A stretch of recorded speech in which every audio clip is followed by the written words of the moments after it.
ईसाई धर्म के सबसे बड़े धर्मगुरु पोप फ्रांसिस की तबीयत बेहद नाजुक है। पोप फ्रांसिस के दोनों फेफड़ों में न्यूमोनिया है, जिसकी वजह से उनकी हालत गंभीर बनी हुई है। ऐसे में दुनिया भर में कयास लगाए जा रहे हैं कि वो अब अपने पद से इस्तीफा दे देंगे। पोप के इस्तीफा देने के बाद ही नए पोप का चुनाव होगा। आज के इस वीडियो में बताएंगे कि आखिर नए पोप का चुनाव कैसे होता है। पोप 14 फरवरी से अस्पताल में भर्ती हैं। इस बीच रविवार को उनकी तबीयत और बिगड़ गई। पोप की गंभीर हालत को देखते हुए उन्हें ऑक्सीजन सपोर्ट के साथ में खून चढ़ाया जा रहा है। दरअसल पोप इस वक्त 88 साल के हैं। उन्हें सांस लेने में परेशानियां हो रही थी, जिसके बाद पोप को अस्पताल में भर्ती कराया गया। पोप की हेल्थ बिगड़ने के बाद पूरी दुनिया में उनकी मौत की अटकलें आने लगी हैं। उनके हेल्थ संबंधित गंभीरता ने पोप की मौत और उनके उत्तराधिकारी के चुनाव की चर्चाओं को भी तेज कर दिया है। अब आपको बताते हैं कि पोप की मौत होने के बाद क्या होता है। पोप फ्रांसिस ने साल 2013 में पोप बेनेडिक्ट 16 के इस्तीफे के बाद अपना पदभार संभाला था। परंपरा के मुताबिक वेटिकन का एक वरिष्ठ अधिकारी पोप की मौत की पुष्टि करता है। वर्तमान में ये पद आयरिश मूल के कार्डियल केविन फेरेल के पास है। परंपराओं के मुताबिक फेरेल अपने प्राइवेट चैपल से पोप फ्रांसिस की मौत की पुष्टि करने के लिए अस्पताल का दौरा करेंगे, फिर पोप को जगाने के लिए उनका नाम बताएंगे। हालांकि माना जा रहा है कि डॉक्टर भी पोप की मौत की घोषणा कर सकते हैं।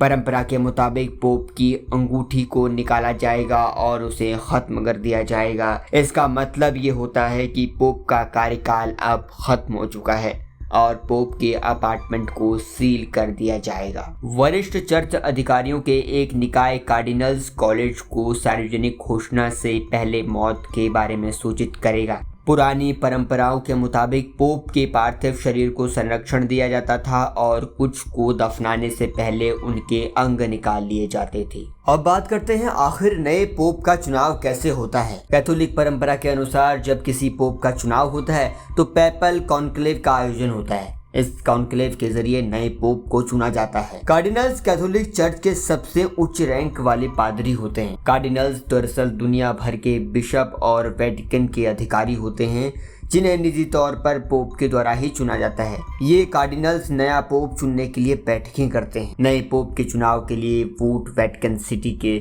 सिस्टीन चैपल में डाले जाते हैं। 80 से कम उम्र के कार्डिनल्स को वोट देने का अधिकार होता है। वोटिंग की पूरी प्रक्रिया को गुप्त रखा जाता है। इस दौरान कार्डिनल्स को बाहरी दुनिया से टच में रहने की अनुमति नहीं होती। ये कार्डिनल्स सीक्रेट बैलेट से वोट करते हैं। हर दिन 4 राउंड तक की वोटिंग होती है और ये वोटिंग तब तक चलती है जब तक कि किसी कैंडिडेट को 2/3 वोट नहीं मिल जाता।